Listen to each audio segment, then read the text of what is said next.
രഞ്ജിത്ത്, ഒരു ഇടവേളയ്ക്ക് ശേഷമാണ് തലസ്ഥാനത്ത് ഇങ്ങനെ ഒരു ഞെട്ടിക്കുന്ന കൂട്ടക്കൊലപാതകം റിപ്പോർട്ട് ചെയ്യപ്പെടുന്നത്. നേരത്തെ സൂചിപ്പിച്ച പോലെ പേരുമല സ്വദേശി അഫാനാണ് 6 പേരെ താൻ തുടരുക. ഇപ്പോൾ അബ്ദൂർ പ്രകാശ് MP ടെലിഫോൺ ലൈനിലുണ്ട്. MP-ക്ക് എന്താണ് മനസ്സിലായത്? 6 പേരുടെ മരണമാണ് ഇപ്പോൾ സ്ഥിരീകരിച്ചിരിക്കുന്നത്. കൂടുതൽ എന്തെങ്കിലും കാര്യങ്ങൾ മനസ്സിലാക്കിയിട്ടുണ്ടോ സർ? ഞാന് അവിടെ സ്ഥലത്തില്ല, ഡൽഹിയിലാണ്. നാളെ നടക്കുന്ന റെയിൽവേയുടെ ഒരു മീറ്റിംഗുമായി ബന്ധപ്പെട്ടുകൊണ്ട് ഞാൻ ഡൽഹിയിൽ എത്തിച്ചേർന്നതാണ്. ഈ വിഷയം ഇപ്പൊ നിങ്ങൾ ഈ പറയുന്ന കാര്യം എനിക്ക് കാണാൻ കഴിഞ്ഞത് ദൃശ്യമാധ്യമത്തിലൂടെയാണ്. 6 പേരുടെ കൊലപാതകം നടത്തി എന്നാണ് ഒരു ചെറുപ്പക്കാരൻ പോലീസ് സ്റ്റേഷനിൽ കീഴടങ്ങിയിട്ട് പറഞ്ഞിട്ടുള്ളത്. എന്താണ് ഇതിന്റെ കാരണങ്ങൾ എന്നതിനെ കുറിച്ച് നിങ്ങൾ അറിയുന്നത് പോലെയുള്ള കാര്യങ്ങൾ മാത്രമാണ് എനിക്കും ഇപ്പോ അറിയാൻ കഴിയുന്നത്. ഞാൻ എന്റെ അവിടെയുള്ള പാർട്ടി പ്രവർത്തകരുമായി ബന്ധപ്പെട്ടിരുന്നു. അവര് ഗോകുലം മെഡിക്കൽ കോളേജില് പിന്നെ അവര് ഉണ്ട്. അവരവിടെ പോയി കാര്യങ്ങൾ അന്വേഷണം നടത്തുന്നതിന് വേണ്ടി പോയിട്ടുണ്ട്. അത്രമാത്രമാണ് ഇപ്പോൾ എനിക്ക് അറിയാൻ കഴിയുന്നത്. എന്തായാലും ഈ ചെറുപ്പക്കാരന് ഇങ്ങനെ ഒരു കാര്യം ചെയ്യാൻ തയ്യാറായപ്പോ അതിന്റെ പിന്നിലുള്ള കാര്യം സത്യത്തില് മയക്കുമരുന്നിന് അടിമപ്പെട്ടതിന്റെ അടിസ്ഥാനത്തിലാണോ ഇത് ചെയ്തത്, അല്ലെങ്കിൽ 6 പേരെയൊക്കെ കൊല ചെയ്യാനുള്ള ഒരു മാനസികാവസ്ഥ എങ്ങനെ കിട്ടി എന്നതിനെ കുറിച്ചൊക്കെ സത്യത്തിൽ അത് അറിയേണ്ട കാര്യമാണ്. അറിയുക മാത്രമല്ല, ഇതുപോലെയുള്ള പ്രവർത്തനങ്ങൾക്ക് നിശ്ചയമായും അതിന് വേണ്ട നടപടികൾ തീർച്ചയായിട്ടും ഉണ്ടാകുക എന്നുള്ളതാണ് ഏറ്റവും പ്രധാനമായി ഉണ്ടാകേണ്ടതായിട്ടുള്ളത്. ശരി. അതെ, MP അദ്ദേഹം ഡൽഹിയിലാണ്. അദ്ദേഹം വിവരങ്ങൾ ശേഖരിച്ച് വരുന്നതേ ഉള്ളൂ. ശ്രീ ജലീൽ എന്ന ഒരാൾ കൂടിയുണ്ട്. ജലീൽ ഈ സംഭവത്തിന് ദൃക്സാക്ഷിയാണ്. ജലീൽ, എന്താണ് സംഭവിച്ചത്? ഈ അഫാൻ എന്തൊക്കെ കാര്യങ്ങളാണ് പറയുന്നത്? നമസ്കാരം. ഞാന് വെഞ്ഞാറമൂട് ഈ മാണിക്കോട് മഹാദേവ ക്ഷേത്രത്തിൽ ശിവരാത്രി ഉത്സവം നടക്കുന്ന സ്ഥലത്ത് ഞങ്ങളുടെ 3 ആംബുലൻസുമായിട്ട് കിടക്കുകയായിരുന്നു. ആ സമയത്ത് പെട്ടെന്നൊരു കോൾ വന്ന് 3-4 ആംബുലൻസ് പെട്ടെന്ന് വരണമെന്നും പറഞ്ഞിട്ട് അറിയിപ്പ് വന്നത് പേരുമല സൈഡിലേക്ക്. താങ്കൾ ആംബുലൻസ് ഡ്രൈവറാണോ? ഞാൻ ആംബുലൻസിന്റെ ഡ്രൈവറാണ്. എനിക്കൊരു അഗതി മന്ദിരമുണ്ട്. അപ്പം പെട്ടെന്ന് തന്നെ ഞങ്ങള് 3 പേര് സ്പോട്ടിൽ അപ്പോഴേ തന്നെ വണ്ടിയെടുത്ത് പോയി. വണ്ടിയെടുത്ത് അവിടെ ചെല്ലുമ്പോഴത്തേക്ക് വേറെ 108 വന്നിട്ടുണ്ടായിരുന്നു. 2 പേരെ പുറത്തേക്ക് ഇറക്കി. 3-ാമത്തെ ആളിന് സ്റ്റെയർ ടെറസിന്റെ മണ്ടയിലായിരുന്നു. ഒരു വീട്ടിലാണല്ലേ ഇത്? ഒരു വീട്ടിൽ 3 പേര് മരിച്ചു കിടക്കായിരുന്നു. അതെ. ചെന്ന് കയറുമ്പോൾ തന്നെ ആ വീട്ടിന്റെ അകത്തേക്ക് ഫുള്ള് രക്തം തളം കെട്ടി കിടക്കുന്ന അവസ്ഥയിലായിരുന്നു. പിന്നെ സ്റ്റെപ്പ് കയറി മേളിലോട്ട് പോയി വാതില് ഞാൻ ടോർച്ചടിച്ച് അകത്തോട്ട് കയറിയപ്പോഴത്തേക്ക് ഒരു പെൺകുട്ടി ഇരിക്കുന്ന നിലയിലായിരുന്നു. ഇരിക്കുന്ന നിലയില് തലയ്ക്ക് ഗുരുതരമായിട്ടുള്ള പരിക്കുണ്ടായിരുന്നു. ഉടനെ തന്നെ സ്ട്രെച്ചർ വരുത്തിയിട്ട് കുട്ടിയും കൂടെ കയറ്റി. എത്ര വയസ്സുള്ളവരൊക്കെയാണ് ഈ പെൺകുട്ടിയും സഹോദരനും ഉണ്ടെന്ന് തോന്നുന്നല്ലേ? അതെ, സഹോദരൻ, പിന്നെ അമ്മ. ഈ പെൺകുട്ടിയുടെ അമ്മയാണ് അല്ലേ? പെൺകുട്ടിയുടെ അമ്മയാണ്. പെൺകുട്ടിയുടെ അമ്മയല്ല, അവന്റെ അമ്മയാണ്. അവന്റെ അമ്മയാണ്. ഓ ശരി. പക്ഷെ ഇതില് 5 പേര് മരണപ്പെട്ടു എന്നുള്ളതാണ് സ്ഥിരീകരണം പറയുന്നത്. അവന്റെ അമ്മ അതീവ ഗുരുതരാവസ്ഥയിൽ ഇപ്പോഴും ഗോകുലത്തിലുണ്ട്. ഞാനിപ്പോ ഗോകുലത്തിന്റെ വാതിക്കൽ തന്നെ നിൽക്കുകയാണ്. അത് ശരി. ഇത് ഇവര് ഈ പറഞ്ഞ പോലെ ഇയാള് ഈ പോലീസ് സ്റ്റേഷനിലെത്തിയാണ് വിവരങ്ങൾ പറഞ്ഞത്. എങ്ങനെയാ താങ്കൾ കണ്ട കാഴ്ച എന്തായിരുന്നു? വെട്ടിക്കൊലപ്പെടുത്തിയതാണോ അതോ? അല്ല, വെട്ടിക്കൊലപ്പെടുത്തിയ ഒരു ഇതില്ല. പെൺകുട്ടിയാണ് യഥാർത്ഥം പറഞ്ഞാൽ ഞാൻ കണ്ടത്. പെൺകുട്ടിയുടെ തലയിലാണ് മാരകമായിട്ടുള്ള ഒരു മുറിവ് കണ്ടത്. അത് ഒന്നിൽ ഹാമറോ അല്ലെങ്കിൽ ഈ വെട്ടുകത്തി പോലത്തെ അതിന്റെ പുറം മാട് ഈ പുറവ് വശയില്ലേ കൈപ്പിടിയില അതുപോലെ എന്തെങ്കിലും വെച്ച് ഇടിച്ചതുപോലെയൊക്കെയാണ് ഇരുന്നത്. മറ്റുള്ളവരുടേത് ഞാൻ പൂർണ്ണമായിട്ട് കണ്ടില്ല. അപ്പോഴേക്കും വണ്ടിയിൽ അവരെയൊക്കെ കയറ്റി കഴിഞ്ഞിരുന്നു. ഇപ്പോൾ ഈ 3 മൃതദേഹങ്ങൾ ഈ ഗോകുലം മെഡിക്കൽ കോളേജിലുണ്ട്. 2 മൃതദേഹങ്ങളും ഒരു അതീവ ഗുരുതരാവസ്ഥയിലുള്ള ഉമ്മയും.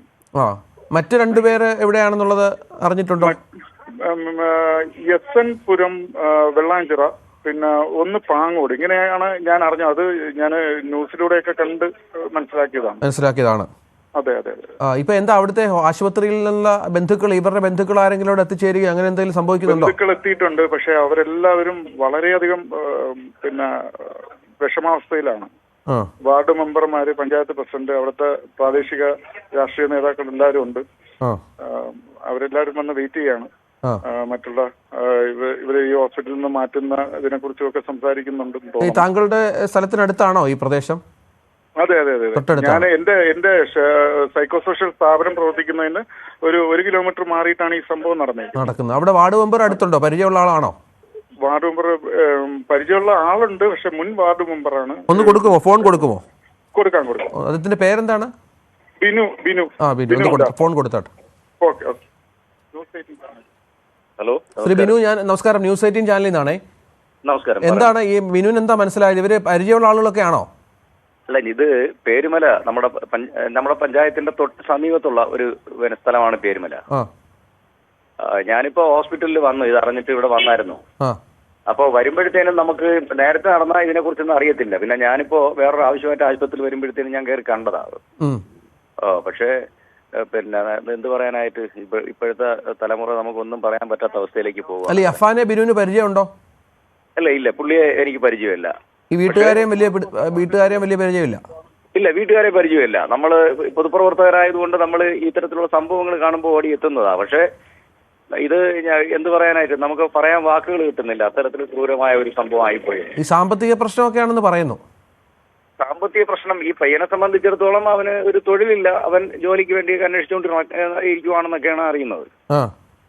പിന്നെ ഈ ഇന്ന് അവൻ ഈ പറഞ്ഞതുപോലെ പല സ്ഥലങ്ങളിലായി പോയി ഈ കാര്യങ്ങൾ ചെയ്തു വരുമ്പോഴത്തേനും അവന്റെ മാനസിക നില അത് എന്താണ് ഡിപ്രഷൻ എന്ന് നമുക്കൊന്നും അറിയാൻ പറ്റത്തില്ല. മാത്രമല്ല, ഞാനിപ്പോ ആ ഉമ്മായെ കണ്ടായിരുന്നു. അവരിപ്പോ പിന്നെ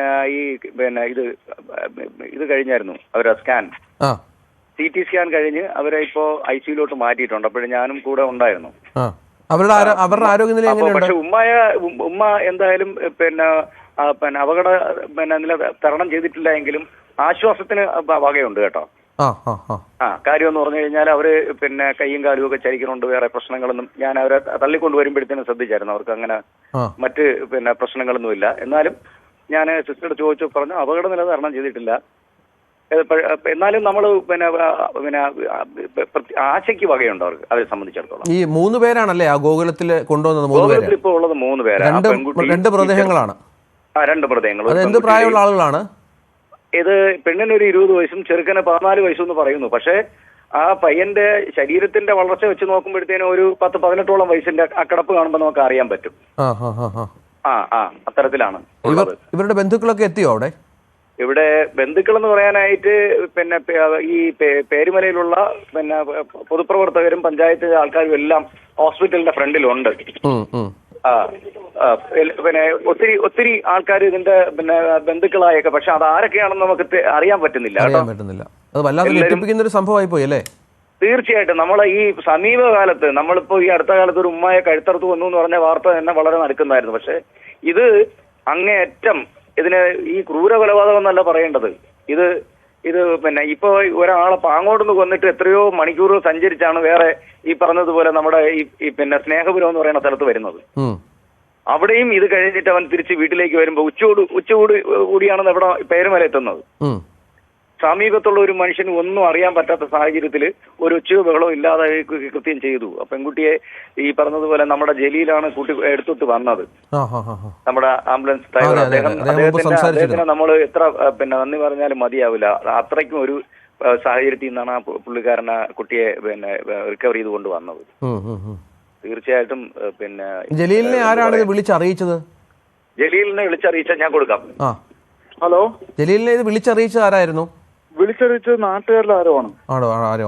നാട്ടുകാരിൽ ആരോ വിളിച്ച് പെട്ടെന്ന് അറിയിക്കായിരുന്നു. പെട്ടെന്ന് 3-4 ആംബുലൻസ് വേണമെന്നാ പറഞ്ഞത്. അങ്ങനെയാ പെട്ടെന്ന് നമ്മുടെ ഈ ക്ഷേത്രത്തിന്റെ മേളയ്ക്ക് കിടക്കുകയായിരുന്നു. അവിടുത്തെ സുരക്ഷയ്ക്ക് വേണ്ടി ഫയർഫോഴ്സ്, പോലീസ് ആംബുലൻസ് ഒക്കെ അവിടെ കിടക്കുകയായിരുന്നു. അങ്ങനെ എന്റെ തന്നെ 3 ആംബുലൻസും പെട്ടെന്ന് തന്നെ അവിടെ എത്തി. ജലീൽ ചെല്ലുമ്പോ ഈ ആർക്കെങ്കിലും ഈ 3 പേരിൽ ഒരാൾക്ക് മാത്രമേ ജീവൻ ഉണ്ടായിരുന്നോ? 2 പേര് മരിച്ച നിലയിലായിരുന്നോ? ഞാൻ പയ്യനെ കണ്ടില്ല. ഉമ്മയ്ക്ക് ജീവൻ ഉണ്ടായിരുന്നു അപ്പോഴും. പയ്യനെ ഞാൻ കണ്ടില്ല. പയ്യനെ ഞാൻ എത്തുന്നതിന് മുമ്പേ, ഉമ്മയെ കയറ്റുന്നതിന് മുമ്പേ തന്നെ കൊണ്ടുപോയിരുന്നു തോന്നുന്നു. അപ്പൊ അതിനുശേഷം പിന്നെ ഇനി ആരെങ്കിലും ഉണ്ടോ എന്ന് ഞാൻ ഉദ്യോഗസ്ഥരോട് ചോദിച്ചപ്പോഴത്തേക്ക് ഇനി ആളുണ്ട്, മേളിലാണെന്ന് പറഞ്ഞു. അങ്ങനെ ഉടനെ തന്നെ മേളിൽ